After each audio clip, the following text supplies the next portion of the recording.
Hey guys, so I'm going to see if I can figure this out here.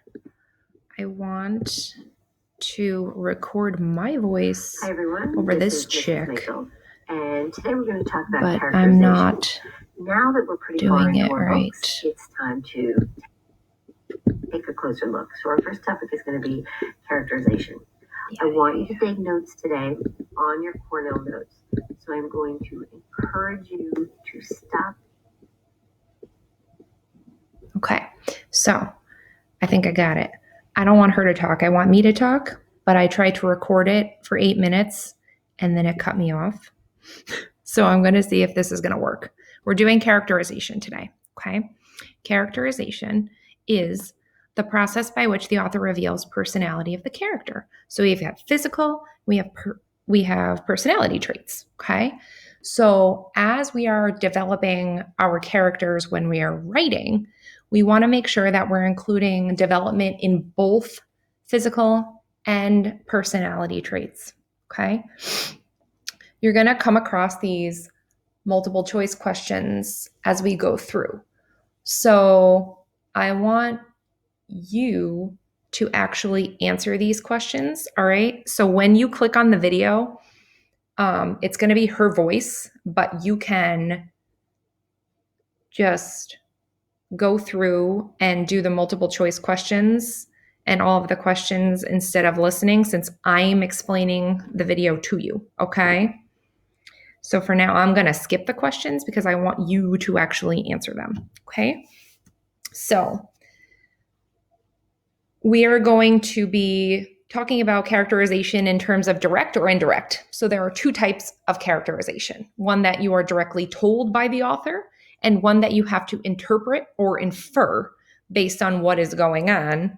And the word choice is going to become key here once again. For direct characterization, the author tells you as the audience what the personality of the character is. For example, the patient boy and quiet girl were both at the game. The author is telling you the boy is patient, the girl is quiet. There's nothing to infer. It's straightforward, to the point. We know the boy is patient, the girl is quiet. Okay? For indirect characterization, it's going to require you as the reader to infer, because the author will show things that reveal personality of the character. There are 5 different methods of indirect characterization: speech, thoughts, effect on other characters, actions, and looks. So this is the STEAL acronym. I'm going to be using that as we go through characterization. And when you're developing your own character, I want you guys to utilize this acronym to make sure that the development of your character is going to be touching on each of those pieces. So I'm skipping this. All right. And then we're going to go through letter by letter so that you know what is expected when you actually go and develop your own characters.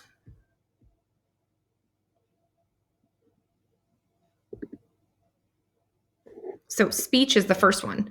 What does the character say? How does the character speak? Hey, we can have lots of fun at camp this summer. I love being outside. This is showing you that the character is upbeat and happy based on that word choice, right? The word fun, love, and those exclamation points showing that upbeat personality. Okay.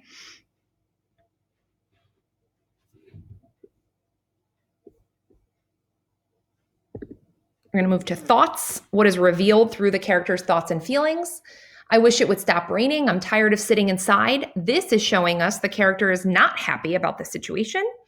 Neither am I, as I'm sitting here reading this to you with the pouring rain in front of me, right? Totally a Debbie Downer over here. So again, looking at that word choice and inferring what these thoughts and feelings are revealing to you about the character. Okay. Effect on others. What is revealed through the character's effect on other people? How do characters feel or behave in reaction to the character? The boy glared at his sister as she ate his dessert.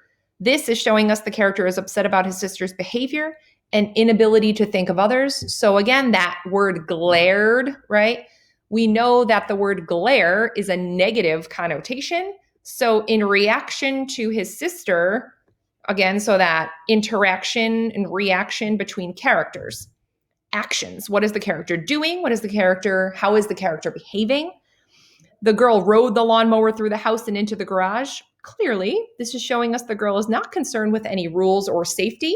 You wouldn't ride a lawnmower through the house. You would just simply go through the garage. So utilizing what you know and inferring based on the actions, what the character is looking like. So here you want to look at those specific word choices to infer. The little girl left the game with slumped shoulders and a frown on her face. This is telling us that she's not enjoying herself and she's upset. It's different than telling you, right? The girl is upset.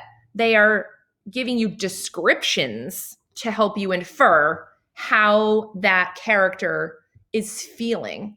Okay, so that's why it's indirect characterization.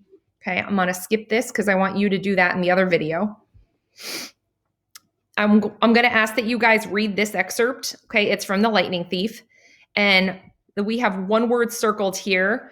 So I want you to write 2 words that describe the narrator's mom, selecting a different word than old. So old is selected for you.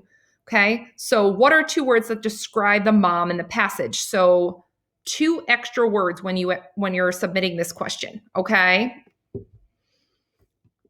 I'm going to skip that and fast forward a little bit to the next one. Okay.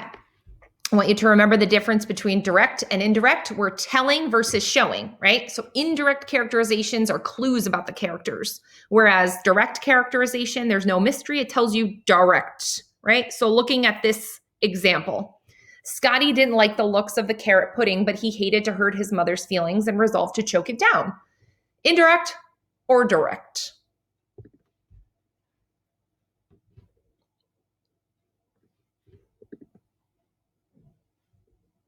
It's indirect, right? All right.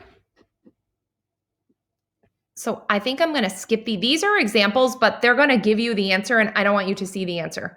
All right. So what I want you to remember is direct characterization is directly telling you what they look like, what they're feeling like. All right, let's go through Steele actually, right? So we have to remember that Steele is just for indirect characterization, okay? And then direct characterization is going to directly tell you how they're feeling, how they're thinking, what they look like. So as you go through the video that I shared with you, all right, it's going to be, look, I want to show you. All right, it's called Ed Puzzle, right? That's the other woman talking. And so I want you to actually answer the questions there. All right. This video, I wanted you to hear me so that I could kind of clarify some things that I wanted you to know from my own perspective. You can fast forward the video a little bit because she's going to go through some of the same things that I went over. Okay. I tried to record my voice, but failed. So we got to do it this way. All right. So eventually, when you are developing your own characters, I want you to utilize both direct and indirect characterization. All right. And we'll be talking more about that as we go on. Okay. I will be in touch, guys.